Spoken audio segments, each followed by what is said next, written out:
शाहजी तो आप लड़ाई करेंगे? हमें शाहजी लड़ाई किससे नहीं सॉरी, मतलब मैं कह रहा हूँ चुनाव लड़ेंगे, ये बोलना चाहता हूँ अगला। हाँ, अभी तो मेरी वो उम्र ही नहीं आई है। जब मोदी जी चुनाव पहले लड़े थे, मैं 65 तो अगले साल में होंगी। ओके, हाँ, तो आप मतलब अगले चुनाव के लिए बिल्कुल तैयार? मतलब मैं जब मुझे लगेगा कि मैं तैयार हूं, अभी तो मेरे को अड़चन आ जाएगी।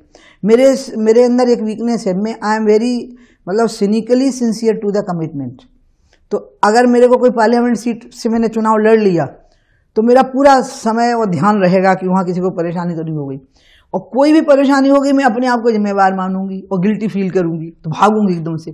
तो एक पार्लियामेंट सीट की जिम्मेवारी और फिर ऊपर से मंत्री बन गए तो वो जिम्मेवारी भी, तो दोनों मिला के फिर ऐसी हो जाती हैं कि आप जिस काम को कर रहे हैं और वो काम इसमें रह के हो नहीं पाएगा। तो मैं उसको लक्ष्यनिष्ठ व्यक्ति हूं ना, तो लक्ष्य के लिए ही काम करूंगी। उसमें चुनाव लड़ना सार्थक होगा तो लड़ूंगी, नहीं होगा तो नहीं लड़ूंगी। तो मतलब पावर आपका ऑब्जेक्टिव नहीं है, कंट्रीब्यूशन आपका ऑब्जेक्टिव है? No, I am very powerful in my self, इसलिए मुझे पावर किसी ऑब्जेक्ट के द्वारा हासिल नहीं करनी है। I am a powerful object my self. आप समझ गए ना? कुछ लोग ऐसे होते हैं कि they are powerful even without power, and I have people's power. मैं ये नहीं कहूँगी कि वो अपन 30 मार खाए हैं, नहीं, इस पीपुल्स पावर। तो लोगों ने मुझे शक्ति प्रदान की हुई है और उस शक्ति से मुझे बहुत लाभ होता है। जैसे शराब की आंदोलन चला तो लोगों ने मुझे कहा कोई एनजीओ से जुड़ जाए। मैंने कहा नहीं।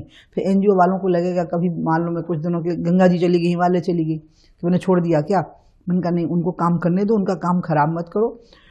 आप यकीन नहीं करेंगे, मैंने कोई सभा कोई पंडाल कुछ नहीं लगाए। मैं तो शराब की दुकान के सामने जाके ही खड़ी हो जाऊं। हाँ, तो जब मैं दुकान के सामने जाके ही खड़ी हो जाऊं तो जो शराब पीने आए होते थे वो भी मेरी तरफ पीछे आके खड़े हो जाती थी और भीड़ इकट्ठी